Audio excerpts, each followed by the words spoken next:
At my parents' funeral, my sister pulled me aside and said, "The inheritance is mine. You did nothing for them." I said nothing, but when the lawyer read the will, one clause changed everything. I was standing in the cemetery, looking at my parents' coffins. They had died in a car accident a week earlier. A truck ran a red light, and in a second my life changed forever. I was 32 years old, but that day I felt like the world had come crashing down on me. The air was heavy, and though it wasn't raining, the gray sky seemed ready to break. There were people around. Uncles, cousins, my parents' friends, all murmuring words of comfort, but I barely heard them. My sister, Isabella, was a few meters away with her husband, Javier. She didn't look at me once. She never did. Our relationship had always been a disaster. She's 4 years older than me, and ever since we were kids, she was the favorite. She got the best grades, won competitions, and my parents always seemed to talk about her with a special sparkle in their eyes. I was the one who stayed in the background, helping at home, keeping quiet. It's not that they didn't love me, but Isabella was always the star. Over time things got worse. Isabella became cold, always ready to mock me or make me feel less. If I achieved something, she ignored it. If I messed up, she used it to humiliate me. When I moved away to study, we barely spoke anymore. She married Javier, a wealthy man, and lived a life full of luxuries. I got a job as an accountant. Nothing spectacular, but I was doing fine. I always came home on weekends to be with my parents, took them to the doctor, did the shopping, listened to their stories. Isabella, on the other hand, only showed up at Christmas or birthdays, always leaving quickly with some excuse. That day at the funeral, her presence weighed on me.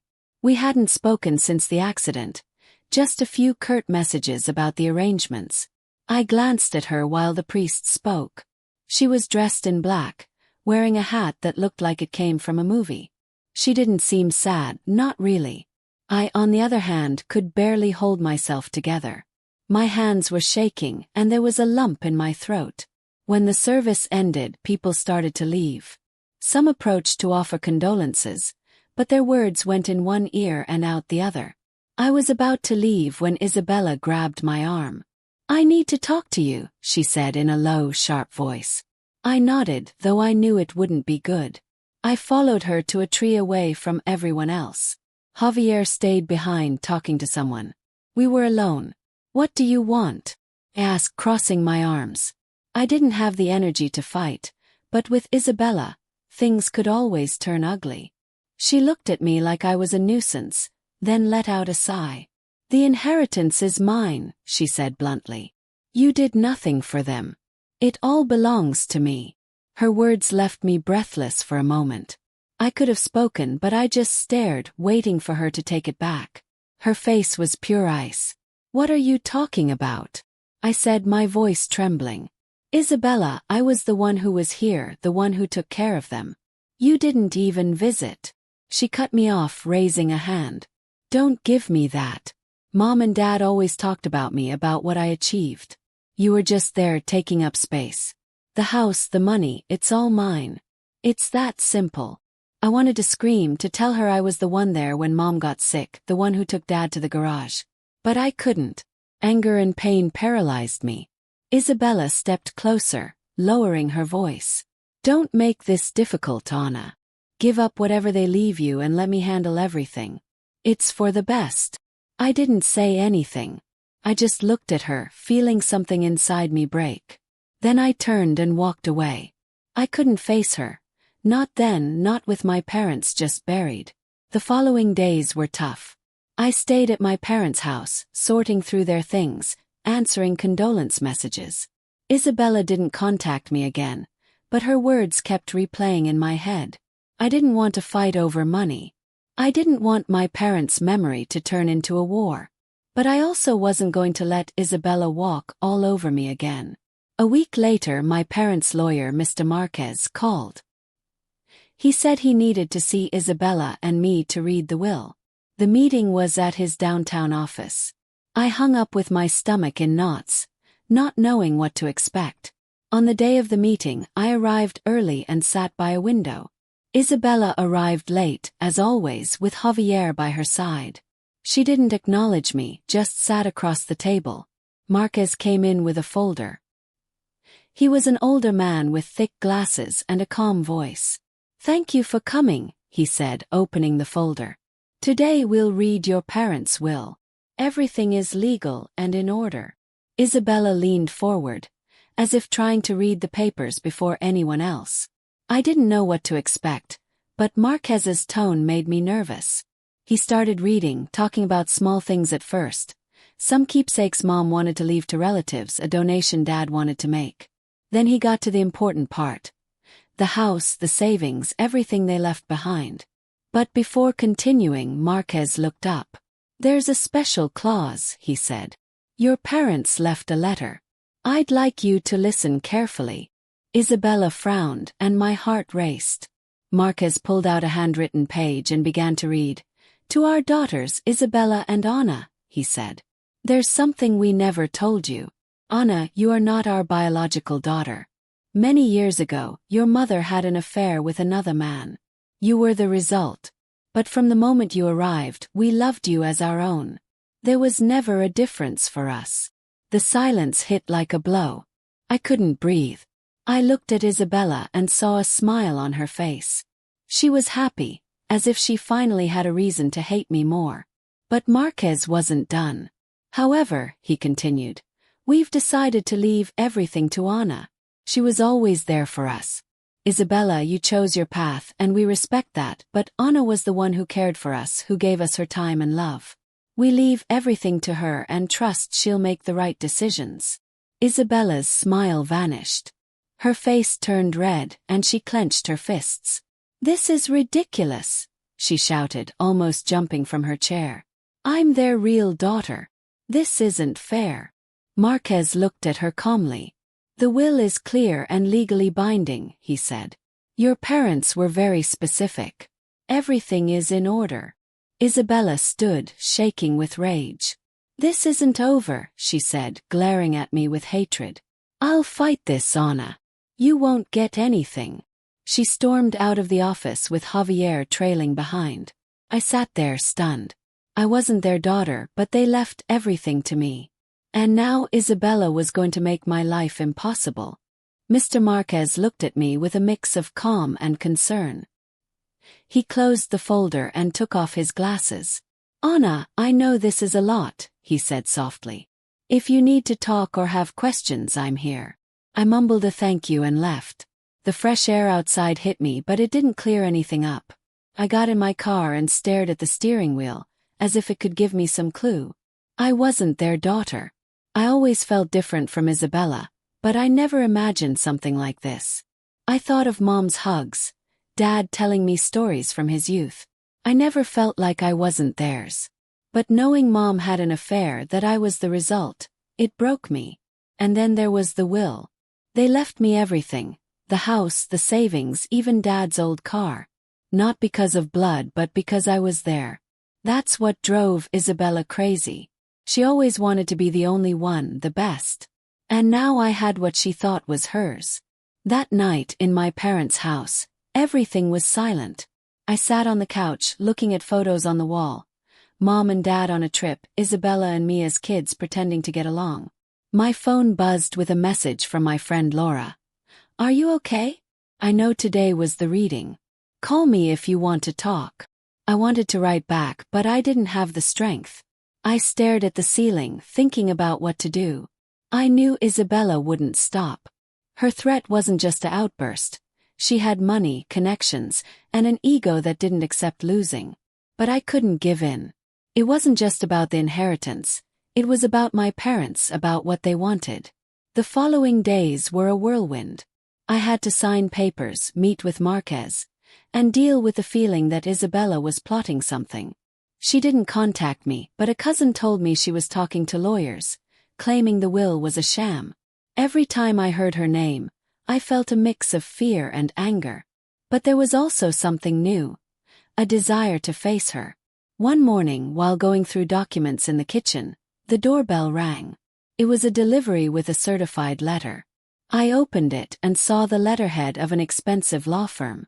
Isabella was contesting the will, claiming that as the biological daughter, The inheritance was hers and that my parents weren't in their right minds when they wrote it. She also hinted that I had manipulated them. That made me furious. Manipulate them. Me, who gave everything for them while she only showed up when it suited her. Called Marquez immediately. He explained that Isabella could fight, but the will was solid. My parents had made it with a notary and witnesses, and there was no proof they were unwell. It's going to be a tough fight, Anna, he said. But we have the advantage. Just be ready, because Isabella won't play fair. That night I talked to Laura on the phone. I told her everything, and it felt like a weight lifted. Don't let her crush you, Laura said. Your parents left you everything for a reason. Fight for them. She was right. This was for Mom and Dad, for not letting Isabella tarnish what they wanted. The next day I got a call from an unknown number. It was Javier, Isabella's husband. He sounded tense, like he didn't want to be caught. Anna, we need to meet, he said. It's about Isabella. I can't talk over the phone. I hesitated. Javier had never treated me badly, but he was loyal to Isabella. Still, something in his voice made me agree. We arranged to meet at a small cafe the next day. I arrived early, and Javier was already there at a table in the back. He looked exhausted with dark circles and messy hair. I sat down ready for anything. I don't have much time, he said, glancing around. Isabella is obsessed. It's not just about the inheritance, Anna. She wants to destroy you. I swallowed hard. It didn't surprise me, but hearing it like that was different. Why are you telling me this? Yes. You're with her. Javier sighed and ran a hand over his face. Because I'm fed up, he said. Isabella has always been intense, but this is too much. She's talking about hiring investigators, digging up anything to smear you. I don't want to be part of that. I sat in silence, processing. Javier handed me a paper with the name of a lawyer Isabella had hired, one known for being ruthless. Just be careful, he said, standing up. And don't trust anyone. I left the cafe shaking. It wasn't just Isabella. It was everything she could buy with her money. But that conversation gave me clarity.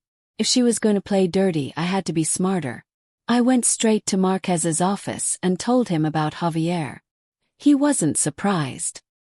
Here's what we'll do, he said. We'll build a solid defense. I need you to tell me everything about your relationship with your parents. Every detail matters. I spent hours with him, talking about how I cared for Mom when she was sick, the afternoons fixing the car with Dad. I also told him about Isabella, how she was always absent. Marquez took notes and said we had a strong case. But then Isabella showed up in person. It was a Saturday morning. I was at my parents' house, sorting papers, when the doorbell rang. I opened the door, and there she was, alone, arms crossed, with a look that could cut glass. We need to talk, she said, walking in without waiting for an invitation. I closed the door, my heart racing. I didn't want this, but I wasn't going to back down. What do you want, Isabella? I asked, trying to sound firm. She turned and pointed at me. I want you to stop playing the victim, she said.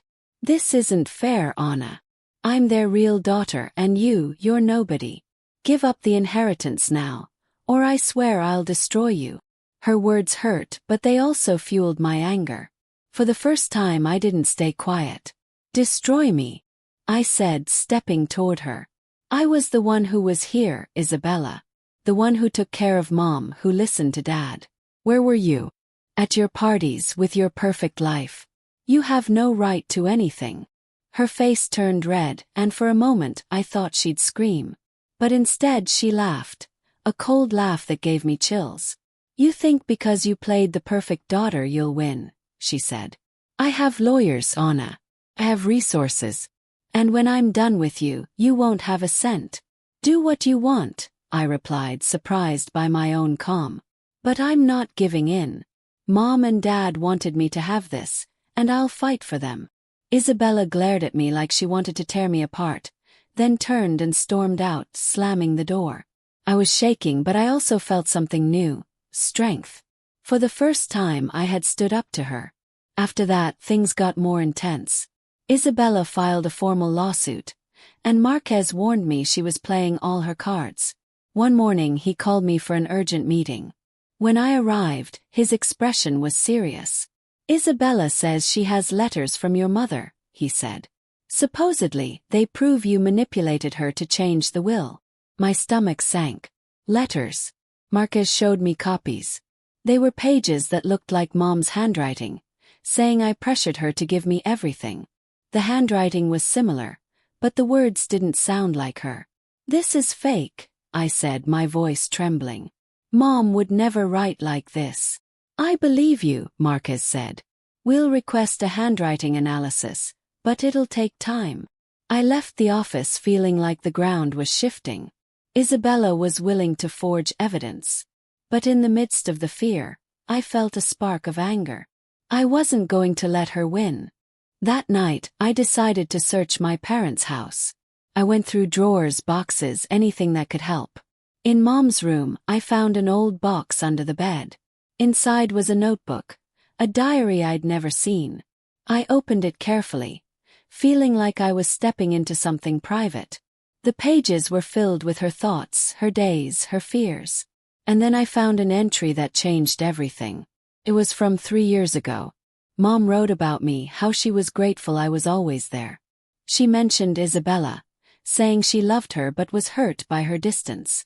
And at the end she wrote, "We spoke to the lawyer. We want Anna to have everything.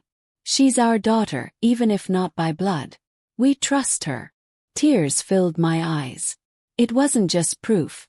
It was confirmation of their love. I called Marquez and told him about the diary. He said to bring it immediately. With the diary in my hands, I felt I had a chance. But I also knew Isabella wouldn't give up. The following days were a mix of hope and tension.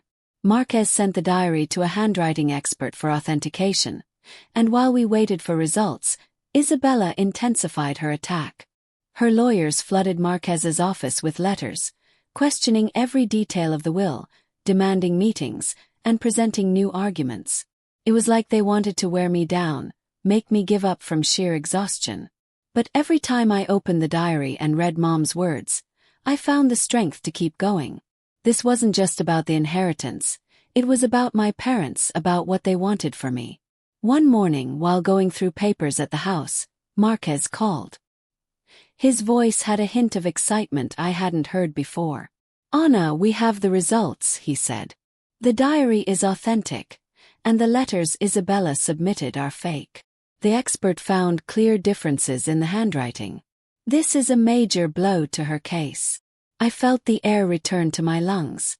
The diary not only confirmed what Mom wanted, but also left Isabella without one of her main weapons. Marquez asked me to come to his office to plan the next step. As I drove, I couldn't help but imagine Isabella's face when she found out. For the first time, I felt I was one step ahead. In the office, Marquez had a stack of documents ready. He explained that the diary and the expert's report gave us a solid advantage. The fake letters were proof that Isabella was acting in bad faith, which could weaken her entire lawsuit. "But," he warned, "it won't be easy. Isabella has resources. She'll likely try to drag this out, find another way to attack you. We need to be ready for anything." I nodded, determined. "I'm not giving up. I want this to end, for Mom and Dad." Marquez smiled, as if my resolve convinced him. "Then let's push forward. We'll present the diary at the next hearing and ask to dismiss Isabella's letters. But brace yourself, it's going to be a battle." The hearing was scheduled for a week later. I spent those days searching every corner of my parents' house for anything that could help. I found old letters, photos, even a note Dad wrote me when I graduated, saying how much he loved me. Each find was a reminder of why it was worth fighting. I also talked to Laura, my lifelong friend who kept me grounded. "You'll get through this, Anna," she said one night on the phone. "Not just because you have the diary, but because you're better than her. You always were." Her words gave me a boost, but the nerves didn't go away. Isabella was like a shadow, always there, ready to strike. The night before the hearing, I barely slept. I stayed up reading the diary, clinging to Mom's words. On the day of the hearing, the courtroom was packed. Isabella arrived with Javier and a team of lawyers who looked like they stepped out of a TV show. She was impeccable in an expensive suit, with a confidence that rattled me. I went with Marquez, the diary, and a calm I didn't know where I got from. We sat in front of the judge, an older man with a serious gaze. Isabella's lawyer spoke first, repeating the same arguments, that she was the biological daughter, that the will wasn't valid, that I had manipulated my parents.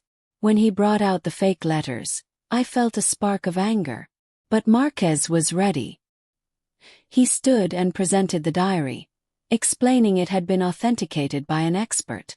Then he showed the report debunking Isabella's letters, pointing out they were fabricated. The judge listened closely, reviewing the documents. When Marquez finished, Isabella's lawyer tried to counter, saying the diary didn't prove anything, that it could be my trap. But the judge cut him off. "The evidence presented by Ms. Anna is clear," he said firmly. "The letters presented by Ms. Isabella have been debunked. Unless you have something more solid, I see no reason to question the will." Isabella went pale. Her lawyers whispered among themselves, but they had nothing new. The judge called a recess to review everything, and we stepped into the hallway. Isabella glared at me from across the hall, her eyes burning. For a moment, I thought she'd come yell at me, but Javier took her arm and led her to a corner. During the recess, Marquez gave me a reassuring pat on the shoulder. "We're doing well, Anna. Stay strong." When we returned, the judge gave his decision. The will was valid. The inheritance, the house, the savings, everything was mine as my parents wanted. But then he added something unexpected. "Given that Ms. Isabella is a biological daughter," he said, "and to avoid future conflicts, I order that she receive a small portion of the savings, equivalent to 10% of the total." I looked at Marquez, surprised. He whispered that it was a common practice, a way to close the case without loose ends. Isabella didn't look happy, but she didn't protest either. I figured that, while it wasn't what she wanted, something was better than nothing. When we left the courtroom, I felt immense relief but also a strange weight. I had won, but at a cost. My relationship with Isabella, if it ever existed, was broken forever. In the parking lot I approached her, not sure why. Maybe I wanted closure. "Isabella," I said calmly, "I didn't want it to end like this." She turned with a cold smile. "Don't play the saint," she said. "You won, congratulations. But don't think this will stop me. You'll never be part of this family." Her words hurt, but they didn't surprise me. I nodded and walked away. There was nothing more to say. Javier looked at me for a second like he wanted to say something, but stayed silent and followed Isabella. The following months were a reconstruction. I moved into my parents' house and made it my own, though I left the photos and memories untouched. I used part of the money to donate to an organization Dad supported and saved the rest for the future. I also started writing a diary like Mom to organize my thoughts and not forget what I'd learned. Isabella didn't contact me again. I heard from a cousin that she'd moved to another city with Javier, focused on her businesses. I don't know if she'll ever change, but it no longer worries me. She has her path and I have mine. One afternoon, while sorting through the attic, I found a small box I hadn't seen before. Inside was a letter from Mom, written shortly before the accident. It said, "Anna, you were always our pride. It doesn't matter where you came from. You're our daughter. Live happily as we wanted." I cried, but not from sadness. It was a final gift, another proof of their love. I kept the letter in my diary and moved forward, knowing that, though I wasn't their daughter by blood, I carried their heart with me. The fight with Isabella had made me stronger, and for the first time I felt I could face anything.